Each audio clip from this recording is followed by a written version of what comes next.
Hello, everyone, and good afternoon. Thanks so much for joining me for another AMA, another Ask Me Anything. I am Samantha Russell from 20 over 10. For those of you that are joining us for the first time, we try to do these at least once a month or so to give everybody a chance to ask any questions that they have about anything related to digital marketing. So I'm here to be a resource for you, to make this useful for you. You can ask away. So there is two ways that you can ask. You can put your questions in the comment box, and then that is available for everyone to see, or you can put them in the Q&A box, and then only myself and Amanda Larson, who's behind the scenes and will be helping answer questions, only we can see those. So it's up to you. Amanda will also be sharing links that you can use as well. And this is being recorded, so in case you're wondering, or if you're going to want to take a look at it later, we'll have the full recording for you then as well. So I have a couple questions that came in ahead of time, but before I dive right into those, I would love to hear where everyone is joining us from today. So I am in State College, Pennsylvania. It actually kind of looks like Halloween behind me here with the orange and the black.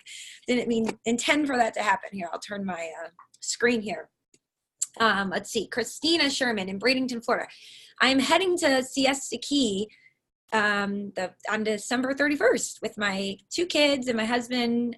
Siesta Key, a little known fact, is actually where me and my husband met and where we got married. So we're taking our kids for a little family vacation for the new year. So we will be in your area, Christina. Okay, so we got Charlotte, North Carolina, Tom Fink, but he's not a Buckeye. I grew up in Ohio. Tom, I think, knows that, but I am a Ohio State and a Penn State fan since I'm here in State College, Pennsylvania. Amanda in Brooklyn, New York. Connecticut is where Arlette is in. Columbus, Ohio, another Columbus, Ohio. Okay, so we got a couple folks there. Maury is in New York, so Texas. Do we have anybody out of the U.S.? We got DC.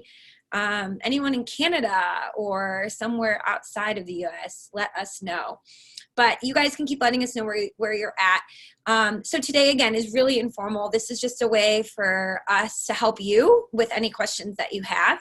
So I don't have any prepared formal presentation. It's really informal, just a way for us to answer your questions. So let's pull up some of the questions that we had already come in. So is it helpful for you all? Let me know if I share that list of questions, like what other people have asked, because I can pull that up on my screen. I have it all on a doc, or if that's distracting and you prefer to just have me show my video camera, let me know in the chat box what you guys prefer, because I can share the list of questions too.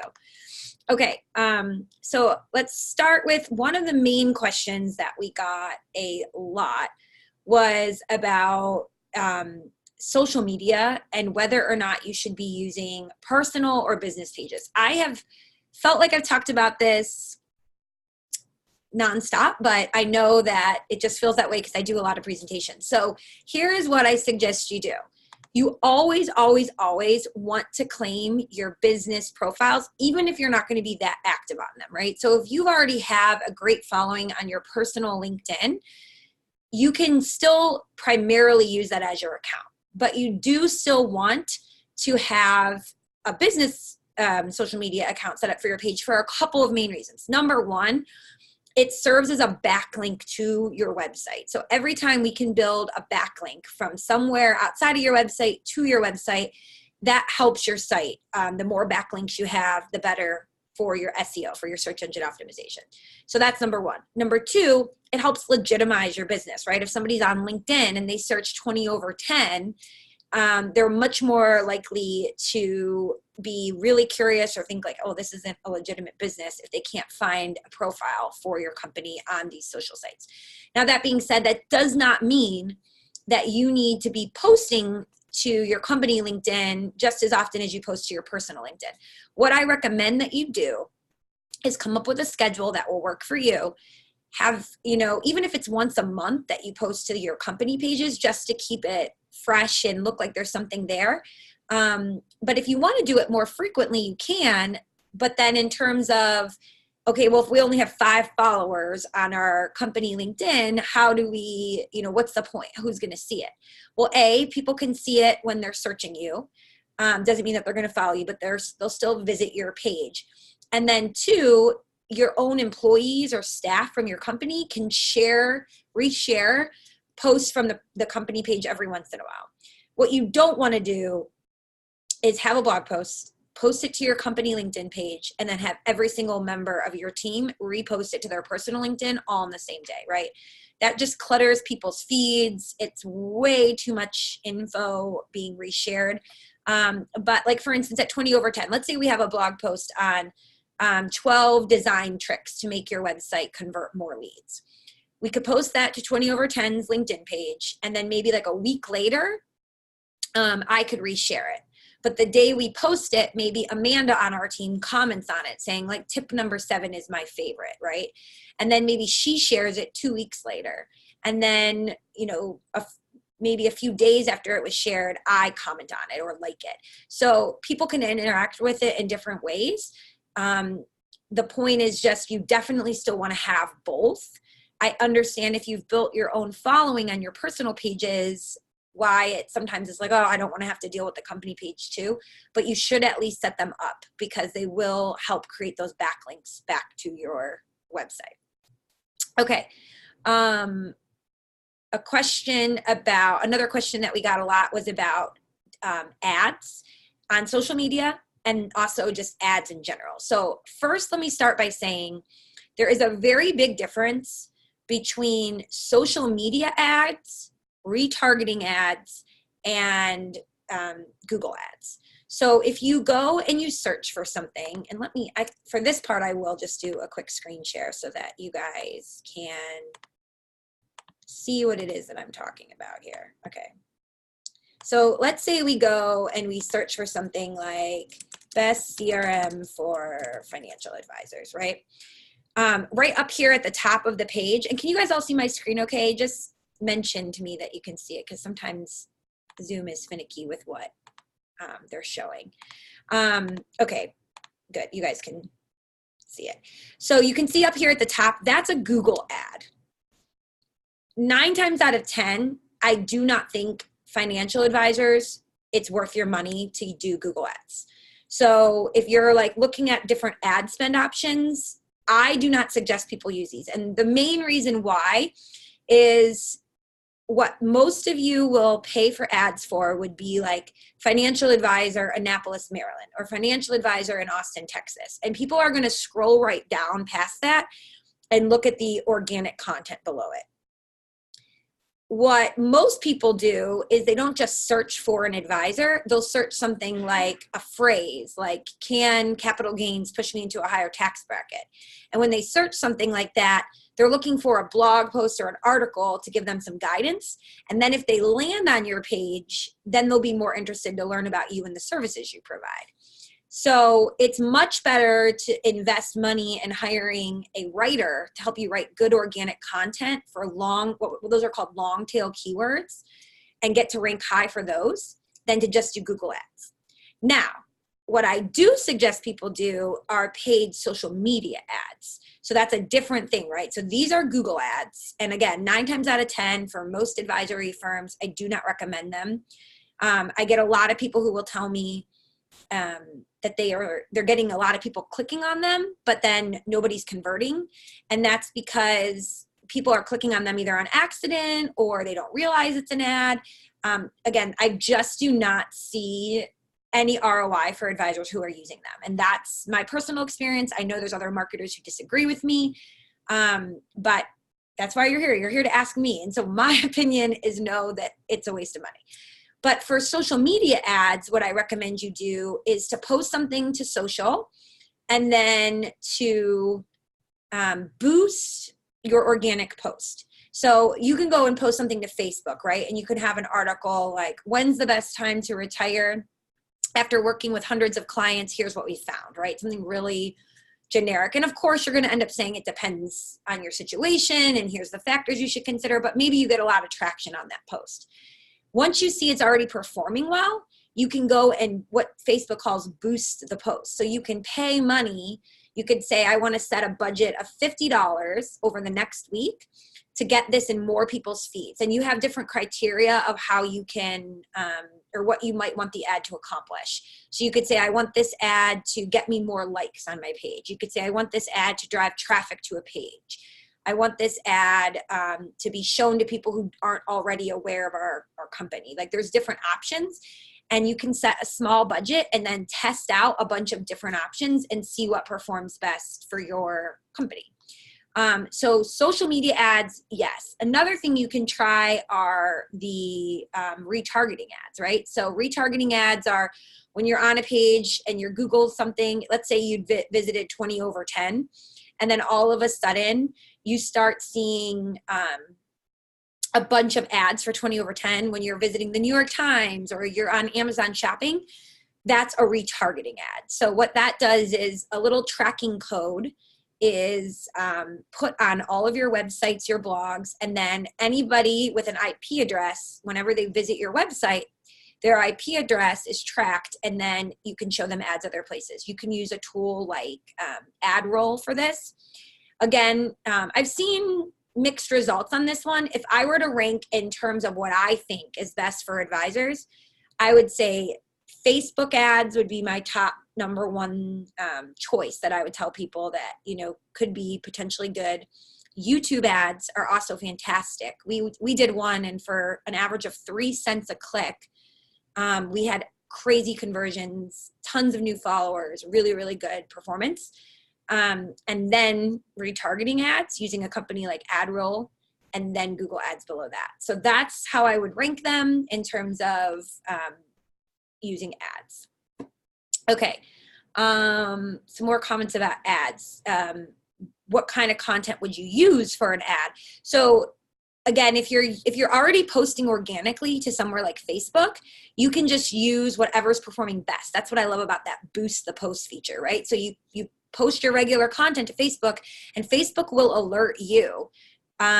Somebody will say, hey, or Facebook will say, hey, out of all of your recent posts, this one's performing the best. You should try boosting a post like this for best results. So they'll tell you when you're getting a lot of good organic traction with one particular post. So definitely try that. Somebody's asking LinkedIn ads. Yes, I think you could do LinkedIn ads with certain groups of people. So for a lot of advisors who are targeting retirees, I don't think LinkedIn is the best place for you. But if you're targeting young working professionals, or maybe physicians that are in with like a certain group, or entrepreneurs, tech executives, yes, LinkedIn could be good. But for a lot of advisors that are focusing on retirees, I don't think that's as prominent. LinkedIn does not get as many sign-ons per day from people who aren't in that active part of their career, where they're climbing the corporate ladder or they're building a business. You know, as you get closer and closer to retirement, you're thinking more about phasing out of your career, not building your career. And so LinkedIn is not the platform typically you're logging into as much. So data suggests that that's the best place to target, again, young professionals, entrepreneurs, anybody who's in that early to mid-career or who has like a startup entrepreneur mindset. If you're more focusing on people who are phasing out, they're getting ready to retire, then Facebook would be a much better platform. I also really love YouTube for anyone. So if you want to just pick one place, that's a good place that could work for any demographic. Okay, good questions. In terms of content that you can use, somebody asked, what about buying content like videos? You know, they don't always like it because it's not as custom. In terms of what's going to perform and work best, I think you all know this, but I will say it.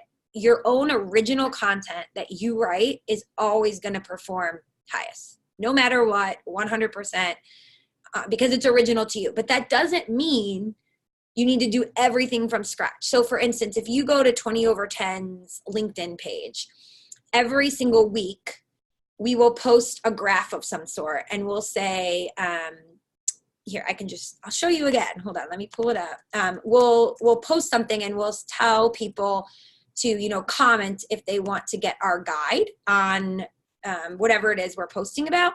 But the image that we use often is not our own image. So let me just share my screen again so you guys can see. Okay, so you can see here where it says, did you know that 77% of internet users read blogs? You know, and then we talk about you need to create blog content. We know it can be time consuming. Comment below if you want us to send the guide. Anyone, we just posted this, okay, 3 hours ago. This graphic right here is not a graphic we created. It's a HubSpot graphic. So if you get the guide, you'll see that graphic in there and it will give credit to HubSpot. But this graphic is just something we pulled from the internet, right? So you can take content that was developed by other people as long as you're sourcing and citing it and use that, but put your own spin on it, right? Like all this language here is our language we wrote, but when they then, you know, comment to get the guide, which by the way, if you are looking, you could comment on there and get that guide. It's a great way to then link back to a original blog post that we wrote, but the graphic here is something that we are resharing from another source. So your own original content's always going to be best, but don't think of it as you have to start from scratch all the time. You can repurpose other things. That being said, if you don't have time to do that, then the second best option is to take some other content you can buy. So again, hiring a ghostwriter. You can use the library. I know a lot of you have used 20/10's content library. So if you are a website customer of ours, you know, we have in the back end here, Content Assist, which is filled with articles that you can use for your business. You could take one of these articles and you can customize any of them, right? So you can pick something for an ad, like, are you middle class? Here's how to tell. And then in your ad, you could say something like, we help people who've always aspired to be on the higher end of the chart, you know, move into that realm or something. So you can take any of these pieces of content and edit them for your own personal use from our library. Whether you hire a ghostwriter, you use content from one of our libraries, you buy something else and then edit it, making it personalized is always going to give you the very best results. So that is 100% what I recommend. If you buy something, you know, like a video and it's completely canned and everyone has the same thing, it's not going to perform as well. So the more you can edit it, the better results you will get. Okay, good questions.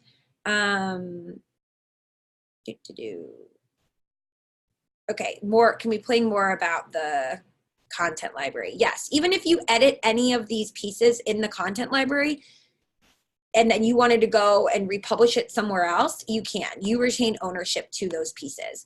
For those of you that are not part of 20/10's website platform, we do have a new product that we are in the early access period of called Lead Pilot, which is that same content library, but then it also has video, which is super exciting, infographics, and quizzes. And that is going to be hard launching in February, and we do have an early access open right now, so Amanda can put the link in. But if you go to leadpilot.io, you can learn more and join an upcoming webinar to learn more about that product. But that has a content library separate from our website platform where you can, once you purchase a subscription, you can take any of that content and edit it as well. Okay, let's see, more questions. And keep the questions coming. You guys have really good ones. I'm just looking through the Q&A panel here. Somebody's asking about keyword searches and how it makes a difference in the Google search results depending on what keywords you use. So yeah, let me share. I'll pull up my screen again here and do another quick share. And for those of you just joining, I saw more people signing on. Again, I'm Samantha Russell from 20/10. Thank you for joining. Feel free to keep dropping your questions into the chat box or into the comments, even if it's not something we're talking about right now, but you just have questions on, feel free to do that. Okay, so let's say I'm going to search something like, you guys tell me, your advisors, what are questions your clients would have? We can do a quick search together. What's something that people would ask that you might want to rank for? And we can maybe search it together to see what comes up.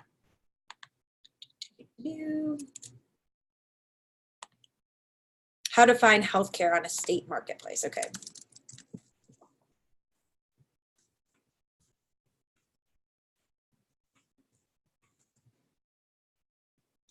So immediately you saw that I started scrolling past all the ads, right? But you can look at the ads to get a good idea of what keywords you could use. So if you were going to write a blog post on this, or you were going to take a blog post from one of our content libraries and edit it to include this in the title, the first thing that I always do is, okay, I look at my query. So that's what we put up there. And then I come down here to where it says people also ask.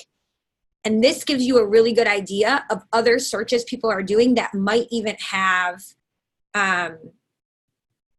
better search volume, right? So maybe the way I worded it wasn't as popular and more people are searching it this way. So that's another place you can look. And then if you scroll to the very bottom, you can see even more keyword optimization. So, you know, affordable health insurance, marketplace insurance, whatever. But these are typically going to give you the best bets for phrases and keywords you want to include in your blog posts. People are asking, do you think normal everyday people scroll past the ads? I don't, of course, there is a reason that ads are there, right? They wouldn't be there if nobody ever clicked on them. But what I'm saying is in order for you all being on this call today to rank for this, look at the companies that are here. So insurance.pa.gov, Obamacare plans, UPMC health plan. The cost per click to get someone for these keywords is going to be incredibly high. You are going to blow so much budget to just be listed here. So it's not that they don't work. It's just that in order for, you could spend $3 to get one person to click on it and then they could immediately bounce away. So I want you to spend budget in a way that's going to give you the best ROI. And organic content will do that so much more, right? The person who is just gonna look for a quick answer or go to some of these things, if that's what they're looking for, they just want to enroll, they're just gonna do that anyways. Maybe that's a good fit for your business, maybe it's not, I don't know. But the people who are trying to just get some info and then work with an advisor are more likely looking for articles, right? So if they click on this, let's say this ad, and they, you know, look at it, it's going to really try to get them to sign up and enroll in one of these, right? So if they're like, oh, that's not what I'm looking for, I really want an article on it, then they might keep scrolling to get more articles. So what you're looking for with keywords is the sweet spot of people who are looking for information, and they're going to read that information, and then after reading and digesting the information, want to work with you because they realize the benefit that you can provide to help them navigate this, right? Some of these keywords are going to be more competitive than others, and it's different per person. So if all of you right now went and put this in your own search bars, the results you get, some of them will be the same as me, but some will be different. And it's because what is shown to the searcher is also based on where they're located. So that's why you saw like that Pennsylvania ad come up for me, because I'm in Pennsylvania. For you, it might be, you know, Florida or Minnesota or whatever state you're in, but it's also based on your prior search history.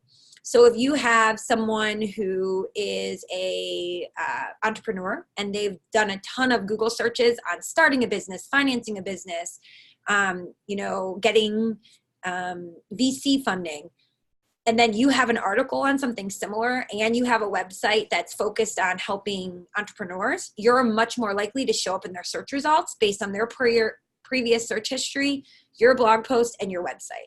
So that's the way that organic works together. When you think about what you want to write your blog posts on, you can do your own little Google searches here. You can also use Google Search Console, which will give you a ton of insights on what keywords are already driving traffic to your website and which ones you're getting the most clicks through to. So we have a blog post about that Amanda can link, but Google Search Console is the best place to go for that information. I hope that's helpful. We actually have gotten a lot more questions about like these long tail keywords in search queries and how to rank higher for them. And I think that could justify an entire webinar on its own because it is more of a long-term approach. I think people get excited about ads because it seems like a quick fix, but I can't tell you how many emails I get from advisors who say, I've been paying for a Google ad and I've spent $3,000 and I haven't gotten a single thing from it. Nobody's converting. It's really, really competitive for some of the phrases you would want to rank for. And for the long tail keywords that aren't as competitive, you could usually do better just by writing the organic content. Okay.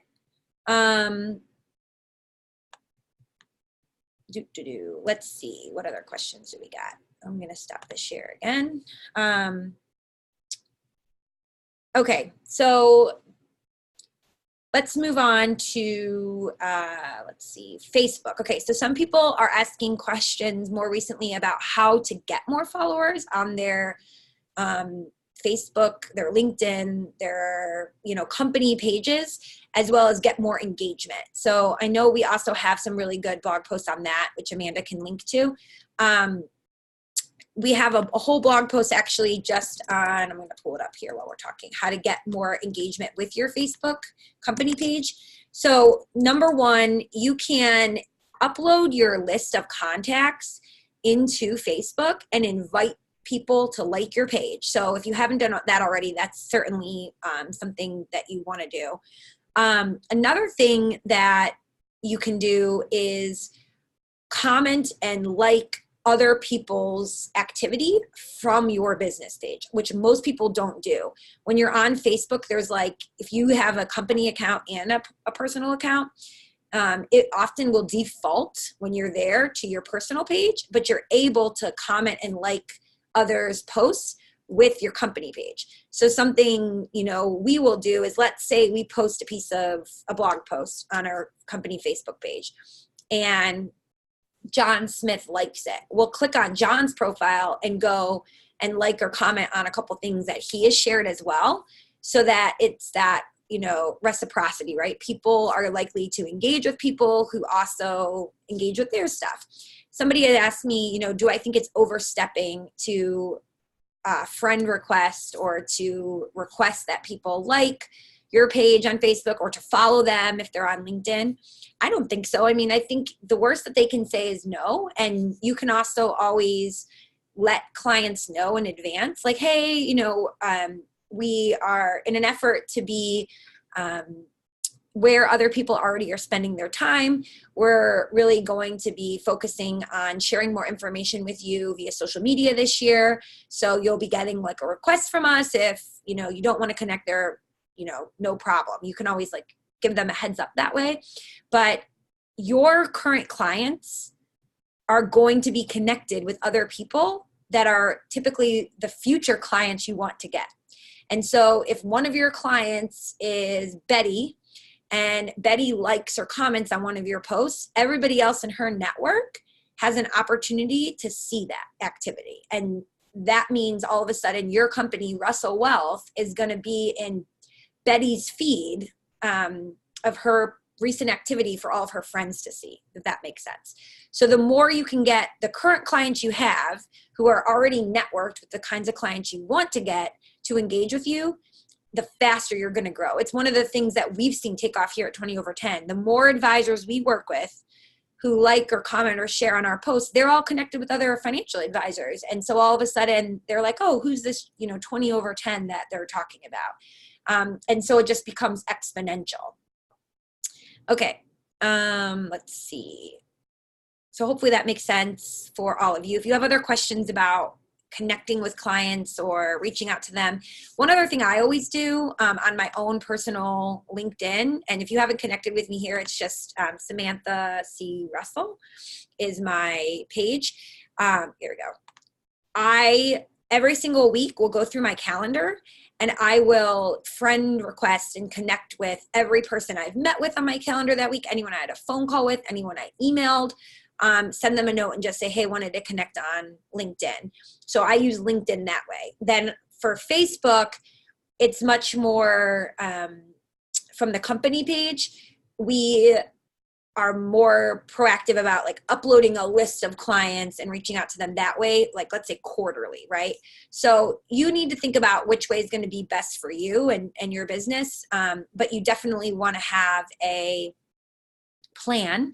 Otherwise, you're not going to grow your follower base. But commenting and liking on other people's posts is a really, really good way to do that.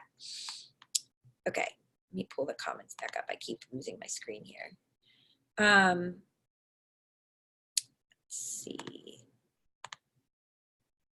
Okay, I got a bunch of questions about Lead Pilot. So I can just show you really quickly one or two things, and then I'm going to move on back to SEO.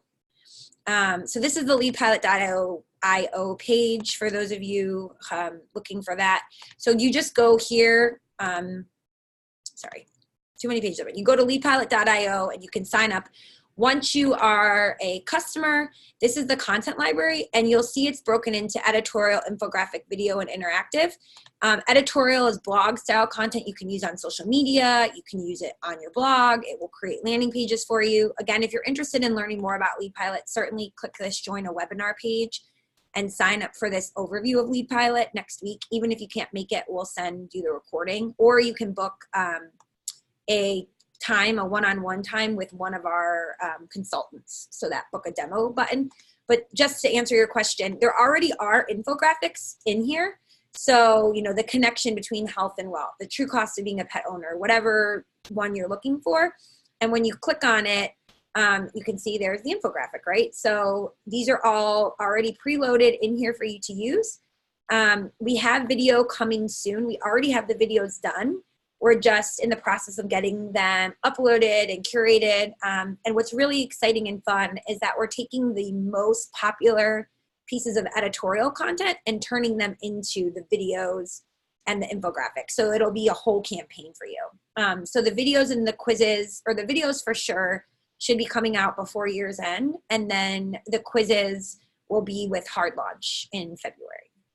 So hopefully that answers your questions about Lead Pilot. Again, just one more time, we will be opening another wave for our current 20 over 10 clients for Lead Pilot, an early access wave next month. So if you want to get on the list for that, you can go to leadpilot.io and click this book a live demo, or go to that watch a webinar from the homepage and sign up for the one next Friday.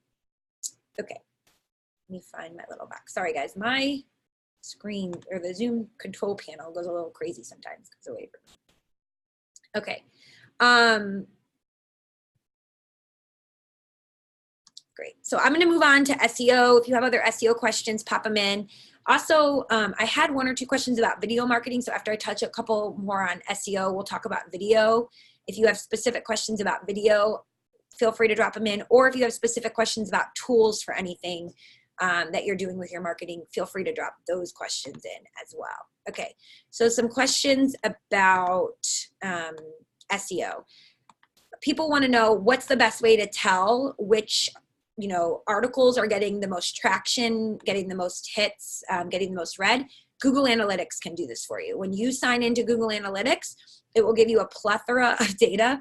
But one of my favorite ways to look at it is to go into the content drill down and look at which blog posts are getting, the most traffic organically is the way we look at it. So that's people just going into Google, searching a term, and then landing on your blog. Once you know that, you can write more content that follows up on that and link back to those original posts. You can also add more customized calls to action, right? So if you do a really great post about Social Security, at the bottom, maybe you have a call to action about how you can meet with someone to discuss the best time for them to take Social Security, and they can book on your calendar, and you can kind of add a little call to action to the bottom there. So Google Analytics is the best way to tell what content that you're already performing that's getting the most hits for sure. So every 20 over 10 website has Google Analytics set up when you, if you have us build it for you. If you build it yourself on our platform, there is an integration panel where you can activate it really easy. And again, here, I'll just show you what that looks like quickly so that you can check to see how yours is set up and make sure that it looks right. But any website you have, if you're on WordPress, if you're anywhere, you're able to check that. But here under the site settings, if we go to integrations, so again, I'm in the 20/10 control panel, you can see here up under Google Analytics, you just click setup, and as long as you have a number in here, which this one doesn't, if yours is blank, it means it's not being tracked currently and you'll want to get it added. If you have a number in there, then it means it's tracking your website, and once you sign into Google Analytics, you can see all of that data. All right. Keep your awesome questions coming, everyone. Okay. Let's see. Keep having trouble with this screen. Okay. Sorry, everybody. Some more questions that we're getting about SEO is how to prioritize your time when it comes to SEO and a strategic way to know what people are searching for. So again, that trick I just showed you about like doing a search and seeing what other queries come up is a really good way to do it. I also think producing your content regularly and then having a schedule is incredibly important. So you want to make it so that you're not just having one blog post. Let's say you're focused on, entrepreneurs. And so you have one really great blog post all about equity compensation, but then you have nothing else related to that. Google's not going to look at you as a great source of equity compensation. You don't want that one blog post to be there in a vacuum, right? You want to have other posts that you can link to from it. One really good tip, if you have any page on your site that has no links out to it and no links into it, that's called an orphan page. And you really want to avoid that because it really is like an SEO black hole. Nobody's going to find that piece of content when there's no links in or out. So a really good tip is to make sure that every single page that you have has links coming in and links going out if you want it to perform really well. So there's a couple SEO questions that we answered. Okay. Oh, this is a great question. And maybe some of you might have a good tip for this. A question from Mona is, one of the hardest things in meeting people where they are in their life cycle. People typically think about personal finance during certain life events. So like having a baby, getting married. Have you had any luck with marketing related to Pinterest, the knot.com, baby related registries, etc.? So that's a really interesting strategy. I think visual content is really here to stay specifically. And so the more you can make things visual, the better luck that you have. So for instance, if you wanted to use like Pinterest and Instagram and you created really beautiful cover like art through a tool like Canva, and you had something like, 5 strategies for saving to freeze your eggs. Like that's something maybe a lot of women are concerned about. How am I going to afford to freeze my eggs? I'm not ready to have a baby yet, but I know I want to have one. You could have a gorgeous sort of image that goes with it, and then a blog post that you write and share that on Instagram, on Pinterest. That is a really great strategy to be where people already are. So a woman's in Instagram, she's scrolling through, she's thinking about other things, and then boom, she comes across your post, right? And that's also where those paid social ads can really help, because you can boost a post in Instagram and tap into an audience that might not already be following you. You can use, again, Canva to create those really, really easily, and it's free. We did a webinar last month all about how to use LinkedIn and Instagram, and we had a ton of tips for creating visual content. Another thing you can do is comment on blog posts. So if you're on the Knot and they have a really great blog or an article about something, you can comment in the comments and say, something like, oh, yes, like this is such a hard topic and a hard issue, can be fraught with a lot of emotion, but you also need to be forward thinking. I work with so many women who know they want to have a baby at some point in their life, but just aren't ready yet. Here's a blog post I wrote all about how to save for freezing your eggs. And then you can link to that blog post. So commenting is really, really a great way to do that, to meet people where they are. So they're already on, the knot.com, they're reading an article, and then they see your comment.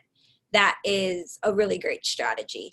And of course, you know, in general, people aren't always, like, sometimes they are looking for something and they come across you, but not always, right? I can't tell you how many people tell me, you know, I wasn't thinking about updating my website or using inbound marketing to grow my business, but I kept seeing your content in my feed. And so now I'm ready to take it more seriously. And that can be the same for you. Somebody might not be thinking they actually like have enough assets to work with an advisor, or they think the advisor that they're working with is doing enough of a good job. And then the more they see content out there related to the value you can provide, or articles that you're writing on different topics, it makes them start to think, right? So being in people's social feeds is so huge for that reason, because all of a sudden they think, oh, you know, I need to learn more about this. And because it's organic, it doesn't feel like you're trying to sell them something, right? So that's another reason why I love organic content so much. Oh, thanks for the shout out, Vince. Vince said he would have never heard about us without Twitter. So, you know, with organic content, think of it this way. The leads and the queries and the prospects are coming to you. They're looking at you as the expert, you as someone to give them the advice. And so you're not selling them on yourself, you're teaching them and educating them. Whereas when you have to go knocking on someone's door cold, they're already got their backup, like, oh, this person wants to sell me something. So that's why using organic content and inbound marketing is so, so powerful, because it brings people's guards down. No longer are they like, oh, someone's trying to sell me something. They instead think this person's an expert who I'm coming to get information from, right? So it's flipping that switch for them. Okay, I have a few more questions that were emailed in that we have a few more minutes to cover. Let me know if you guys want to see anything else before we're done today. If there's something you want to see in 20 over 10, if you want to talk about calls to action, that's a popular one, or analytics, or if you want to talk about social media, or if you want to see more about Lead Pilot, that we've been getting a lot of questions about that, let me know and I can make sure that we touch on it before we're done here. Okay. People have asked a lot about the difference between sharing social media what to share in a newsletter versus what to put on their website as a blog. I just can share the strategy we use here, which is we produce a lot of content. So we have a blog post where we post a blog every single day at 20 over 10's blog. And then we have another blog, the Lead Pilot blog, where we post a blog every single day there. So 5 days a week on each blog, we're posting content. When it's time, the first Tuesday of every month, we send out a newsletter. When it's time to send the newsletter, we don't just take all of those blog posts and reshare them with you all. That would be overkill. What we do is we look at our analytics for the last month, what was the highest performing content, and then we share that again, because not everybody saw it, but whatever already is performing great leads us to believe that's going to be the most popular for other people. However, sometimes there's something we want to call your attention to that didn't get a lot of traction, or it wasn't on a blog. So maybe it's a video I created on YouTube. We would put that at the top with a message from me talking about why we want you to see that. So when you're thinking about creating your newsletter, you know, break it into sections. What's your main message at the top that you want people to pay attention to? And then pick like 2 blog posts that you've written since your last newsletter that you want to draw their attention to. And then at the bottom, you might have a few other things. So maybe like open enrollment is coming, don't forget, or a reminder, last chance to get your taxes filed, but the extension is October, 5th, or whatever the case may be. That like a little reminders at the bottom. One other thing that I have found, we don't do this, and actually we want to start doing it, just the newsletter we put out today. I tried to put some more personal notes in there, but my financial advisor does this. He sends a newsletter with a little story about what's going on in his life. So for a while, it was updates about a DIY home construction project he had with pictures, and then it was the journey of his wife and him about to have a baby, and then it was a family vacation. And he has reported to me that he gets more comments on those personal things he shares than any of the articles or the blog posts. There's another advisor we work with who he does like a flashback or a throwback Thursday on each one of his monthly Thursday newsletters, where he does a popular video or song that was really popular that year. So it might be like, on this day in 1982, this was a song everyone was listening to, with a link to that video from YouTube. And he gets so many people commenting on it saying, oh, I remember that, or oh my gosh, I listened to that song like crazy my senior year of high school, whatever the case may be. So you can really be creative in what you share in your newsletter. It doesn't just have to be, you know, personal finance topics. That last point made me think of one other question I was asked in advance, which was about the difference between embedding video on a site versus linking to it. So I can share another quick example for you all of what the difference is there. So when you are in your editor, in 20/10, depending on what your own website looks like, it could be a little bit different. But when you come into your editor and you go to add something, you have this little pop-up that comes up, and you can see right here if it says insert video. I could just drop in a link. I'll just pull one here from YouTube.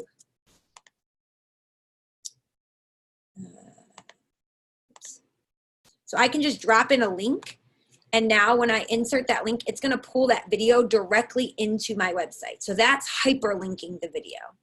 You can also embed a video, and the difference with that is you're actually taking the embed code that you're given and putting it into the code. So here's the code view. I just clicked on that little widget.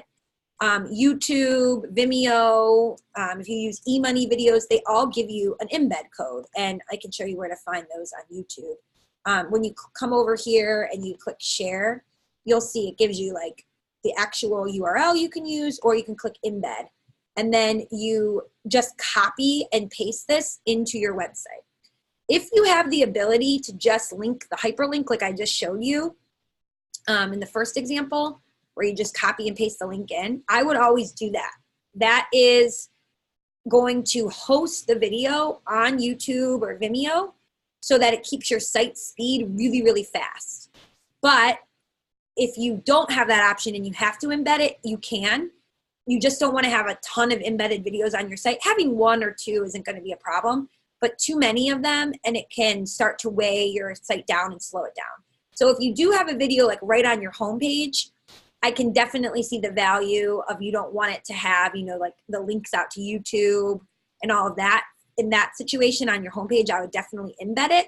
But for, you know, a blog post or a landing page, I would just link to YouTube or Vimeo to keep your site going really fast. Okay. Let's see.